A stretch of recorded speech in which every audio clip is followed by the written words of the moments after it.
Doctor Bilawal Bhutto Zardari साहब ने अपने बयान पे वजाहत देते हुए कहा कि लेवल प्लेइंग फील्ड का जो मुतालबा था वो हमने मुस्लिम लीग नून से किया। क्या इंतखाबी मुहिम का आगाज़ हो चुका है जो हमें नून लीग और पीपल्स पार्टी एक दूसरे के आमने सामने नज़र आ रहे हैं, या फिर ये आम रिवायती बयानात हैं? नहीं, इंतखाबात की तरफ तो मुल्क जा रहा है। तो अब वो इंतखाबात कब होते हैं? जनवरी, फरवरी, ठीक है, ये सुनने में आ रहा है।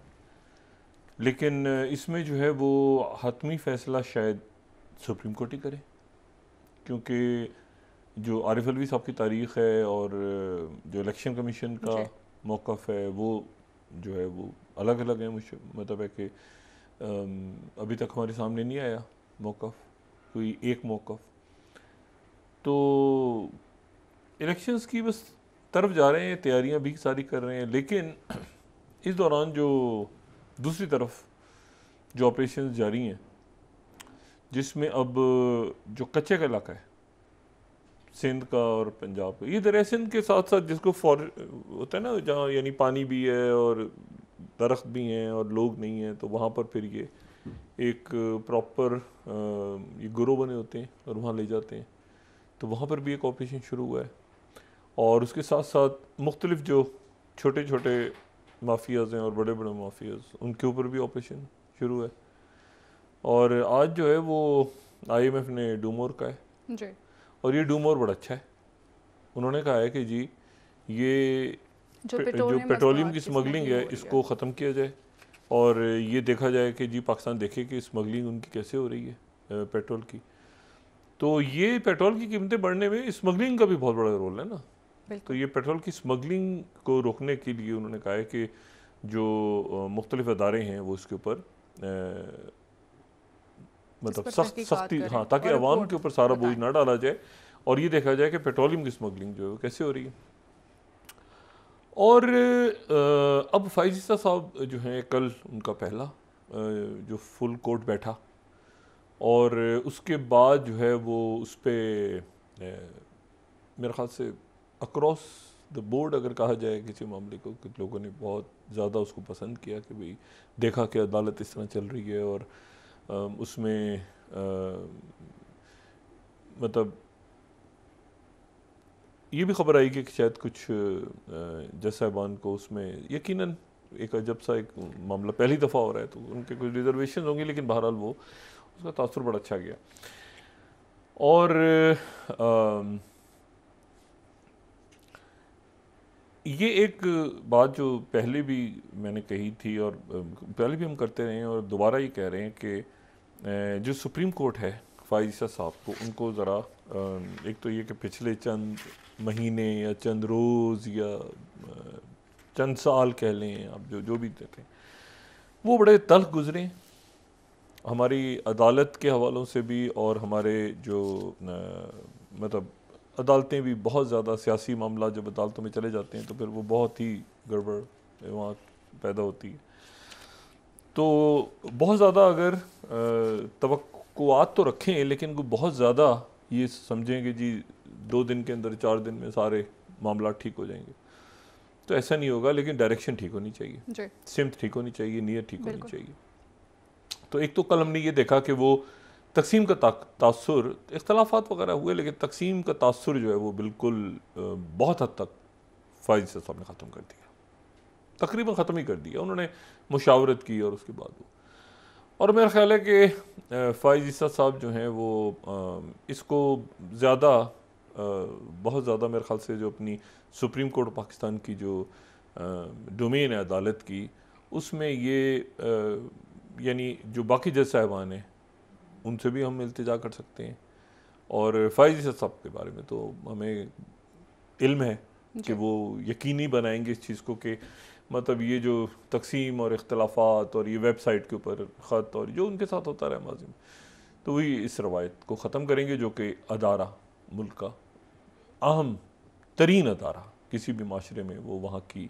अदलिया होती है। बेशक। और अदलिया के पास इतनी पावर्स हैं कि अदलिया अदालत जो है, लोगों को अगर अपने हुक्मरानों से या बाहमी झगड़ों से या इवन अपने जो सिक्योरिटी अदारे हैं उनसे भी अगर कोई शिकायत हो, तो भी वो अदालतों को रुजू करते हैं। अब देखिए ना, जब एक्सटेंशन का मामला था तो ये जो है ये सुप्रीम कोर्ट में ही गया था ना।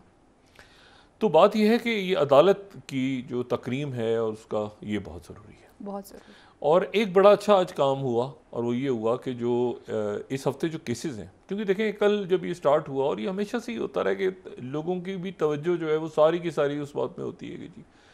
फलाने जो सियासी मामलात हैं उसमें क्या, किसने क्या किया, किसको क्या हुआ क्या। और उसमें जो कल भी एक बात उन्होंने कही कि शायद पता नहीं 1 घंटे का उन्होंने कहा था कि कितने केसेस उसमें बढ़ गए हैं, ये जो टाइम ज़ाया हो रहा था बीच में बहुत ज़्यादा दलाइल वगैरह में, वो ज़रूरी भी थे। लेकिन यह है कि उसमें जो आम मुकदमात हैं लोगों के, जो असल में साला साल इंतज़ार करते हैं, फिर उनको तारीख मिलती है, फिर अगर वो मुकदमा उस दिन तारीख निकल जाए, फिर वो ख्वार होते हैं कि किसी तरह में अगली तारीख मिले, वो कई महीनों की मिले, कब की मिले, सुप्रीम कोर्ट में पहुंच जाए मामला हमारा। तो जज साहिबान भी जो है ना, उनको भी यकसुई के साथ वो केसेस देखने होते हैं, लेकिन वो यकसुई जो है वो उस वक्त उनकी क्योंकि वो सियासी मुकदमात का इतना ज़्यादा प्रेशर आना शुरू हो जाता है कि वो जिसमें लोगों की ज़िंदगियाँ, लोगों की जायदादें, उनके मुस्तकबिल, उनका वो आम जो इश्यूज़ हैं ना, वो एक तरफ चले जाते हैं और सारी तवज्जो जो है वो जनाब चली जाती है सियासी मुकदमा। तो एक बड़ा ज़बरदस्त जो आज मैंने देखा है वो बहुत अच्छा लगा कि इस तमाम हफ्ते जो है कोई सियासी मुकदमा नहीं सुन रहे हो। सुप्रीम कोर्ट के तमाम जज साहिबान जो हैं, वो जितने बेंच बने हैं, उन बेंचेस में जो आम असल में नहीं है, हम तो आम कहते हैं ना, वो जिनके मुकदमात हैं उनसे ज़रा पूछे ना, जिनके जायदादों के, जिनके कत्ल के कोई अपीलें लगी हुई हैं, कोई मतलब वो तमाम जो मुकदमात हैं इस हफ्ते, वो अवाम के मुकदमात सुनेंगे, अवाम के जो आम इंसान हो गए, जो असल में जो तश्कील देते हैं सीरियस प्रायोरिटी पे, तो अवाम के ही मुकदमात सारे हफ्ते होता है ना। अच्छा हमारी क्या आदत है यार, कल कौन सा केस लगा, कुछ नहीं लगा, अरे छोड़ो यार क्या तुमने, हालांकि वो जो के लोगों की ज़िंदगियाँ उस पर डिपेंड। तो ये बहुत अच्छा है कि कोई और ऐसा मेरा ख्याल है शायद होना भी चाहिए कि वो 1-2 दिन हम तो मशवरा दे सकते हैं, करना तो अदालत ने खुद, लेकिन 1-2 दिन जो है ना वो मेरे ख्याल से बिल्कुल ऐसे रखे जाएँ कि वो अवाम के ही हों, मतलब ये मुकदमात ही सुने जाएँ अवाम के, और वो सुबह आधा घंटा 1 घंटा दे के अमूमन ये होता है कि वो फिर बाकी जो है पूरा दिन निकल जाता है वो सियासी मुकदमात में, तो उनको भी सुने। लेकिन ये कि ये जो टाइम बढ़ा दिया ना पूरा ये हफ्ता, और तो ये बहुत अच्छा हुआ, और उसमें वो तेज़ी के साथ मेरा ख्याल है ये एक बड़ी सी रवायत है कि इसमें कोई सियासी मुकदमा ही नहीं लगा हुआ, और इसमें तमाम हफ्ते जो है जितने बेंचेज हैं उसमें सुप्रीम कोर्ट जो है वो जो अवाम के मुकदमात हैं उनको सुनेगी। बाकी जो है वो ये है कि अब नवाज शरीफ साहब के आने की बात चल रही है, मरीम नवाज साहब शायद जा रही हैं उनको मुझसे पहले जो इंतज़ामात वगैरह करने के लिए लंदन, और बाकी सियासत में कुछ भी नहीं है सवाए इसके कि अचानक अगली कोई खबर आएगी तो उसके बाद देखेंगे कि सियासी मैदान में क्या होता है, कौन सी ब्रेकिंग न्यूज़ आती है, क्या होता है, क्या हालात पैदा होते हैं, किस तरफ जाते हैं। लेकिन ये है कि अभी फ़िलहाल जो है वो बहुत ज़्यादा थोड़ा सा एक होता है ना ज़रा खामोशी सी एक दिन की कभी कभी, हाँ वो ज़रा सुकून भी इतना हिजान बपा है कि, और उसमें अब ये देखना है सिर्फ कि परवेज़ इलाही साहब का मामला और वो जो मियाँ अब्बास साहब के साहबजादे का मामला जिनका इंतकाल हुआ कल, और वो एक बड़ी दर्दनाक अपनी तस्वीर छोड़ गया। शेख रशीद साहब किधर हैं, उनको आना है सामने। और ये है कि ये ऑपरेशन जो है ये चाहे वो अफ़गानिस्तान का बॉर्डर हो, चाहे ये जगह जगह से ये जो वाटर हाइड्रेंट्स और ये और वो और करेंसी और ये सारा ये आवाम ये इश्यूज़ हैं। चीनी की बोरियां बरामद तोड़ रहे हैं वो जनाब लोग, उसमें से FBI वाले हैं, पता नहीं FI वाले कौन, और वो इतने जनाब चीनी का ज़ख़ीरा, हाँ ये पता नहीं स्मगल करनी थी, ये छुपा के रखनी थी, क्या करना था खुदा जाने। तो ये आने वाले दिनों में, और ये गैस के और ये बिजली के जो उनटे तोड़ रहे हैं सारी, बड़ा बहुत अच्छा काम कर रहे हैं, बहुत अच्छा कर रहे हैं, और ये इसको मेरे ख्याल से जारी रहना चाहिए, इसको कांस्टेंट जारी रहना चाहिए, और इसको रोके ना, क्योंकि ये आवाम के इश्यूज़ हैं, ये प्रॉपर इश्यूज़ हैं। अच्छा इसमें जो अब दूसरा जो मामला है वो एक बड़ा सुबह से जो खबरों में चल रहा है हमारी भी और दुनिया भर के में, अब तक तो सारे लोग उसको देख लिया होगा उन्होंने, और वो ये है कि जो मर्डर हुआ है कनाडा में और हरदीप सिंह नेजर का, अच्छा ये जो है ये अब वहाँ पर मर्डर हुआ और जो उनके प्राइम मिनिस्टर हैं जस्टिन ट्रूडो, उन्होंने ये अपनी पार्लियामेंट में आके उन्होंने ऐलान किया और उन्होंने ये कहा कि मैं पिछले दिनों जब G20 के इजलास में शिरकत के लिए भारत में था तो मैंने ये बात वहाँ पे भारतीय वज़ीर आज़म से डिस्कस की और भारतीय वज़ीर आज़म से डिस्कस करने के बाद वो वहाँ पे एक खिंचाव सा नज़र आ रहा था। कनाडा के प्राइम मिनिस्टर जब वहाँ मौजूद थे तो ये देखने में आ रहा था कि वहाँ पर शायद जो वज़ीर आज़म मोदी की हुकूमत है वो कुछ खिंचा सा मामला उनके साथ लग रहा था। फिर ये हुआ कि वो कोई ट्रेड काउंसलर वगैरह भी बुला लिए गए, कुछ तलखी सी नज़र आ रही थी लेकिन उसकी वजह जो है वो हम नहीं जानते थे।